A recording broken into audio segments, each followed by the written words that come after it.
વાસ્તુશાસ્ત્ર અને જ્યોતિષશાસ્ત્ર પ્રમાણે મોરપીંછને ઘરમાં રાખવાની સલાહ આપે છે અને ઘણા લોકો મોરપીંછને ઘરમાં રાખતા પણ હોય છે.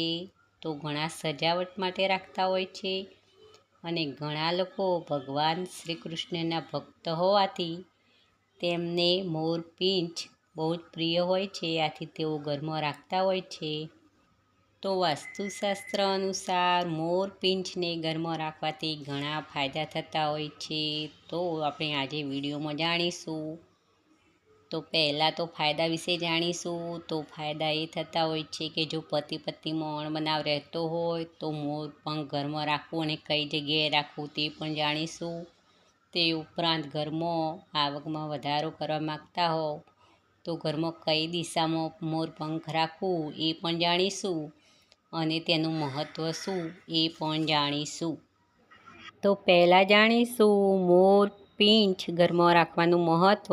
તો ઘરમાં જો સાચી જગ્યાએ અને સાચી દિશામાં મોરપીંછ રાખવામાં આવે તો ઘરમાં રહેલી નકારાત્મક ઉર્જાનો નાશ થાય છે અને તમારા આજુબાજુ સકારાત્મક ઉર્જા એકઠી થાય છે અને ઘરમાં સુખ સમૃદ્ધિમાં વધારો રહે છે અને ઘરનું વાતાવરણ હળવું અને સુખ સમૃદ્ધિવાળું બને છે.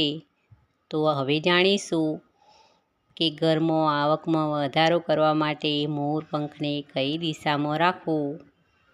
તો જો તમે લાંબા સમયથી આર્થિક તંગીથી પીડાઈ રહ્યા હો અને તેમાંથી છુટકારો મેળવવા માગતા હો તો એક મોરપીંછને ઘરમાં રાખવું અને તેને આ 3 દિશાઓમાં લગાવવું. એટલે કે ઉત્તર પશ્ચિમનો ખૂણો બનતો હોય એ દિશામાં, અથવા તો ઉત્તર દિશામાં, અથવા તો પશ્ચિમ દિશામાં. તો આ 3 જગ્યાઓમાંથી એક જગ્યામાં જો મોરપીંછ રાખવામાં આવે, એટલે કે તેને રાખવામાં આવે જગ્યાએ, તો તમારી આવકમાં વધારો થતો હોય છે અને તમને આર્થિક તંગીમાંથી છુટકારો મળી શકે છે. પછી જોઈશું દાંપત્ય જીવનમાં ખટરાગ રહેતો હોય, એટલે કે પતિ પત્નીમાં અણબનાવ રહેતો હોય, ઝઘડા થતા હોય તો મોરપીંછને કઈ જગ્યાએ રાખવું. તો આવા સમયે મોરપીંછને ઘરના બેડરૂમમાં સૂવાની જગ્યાએ રાખવું. તો આ સ્થાન પર મોરપીંછ રાખવાથી તમારા બંનેના રિશ્તામાં, એટલે કે સંબંધમાં મીઠાશ બની રહે છે અને ઘર કંકાસ થતો નથી.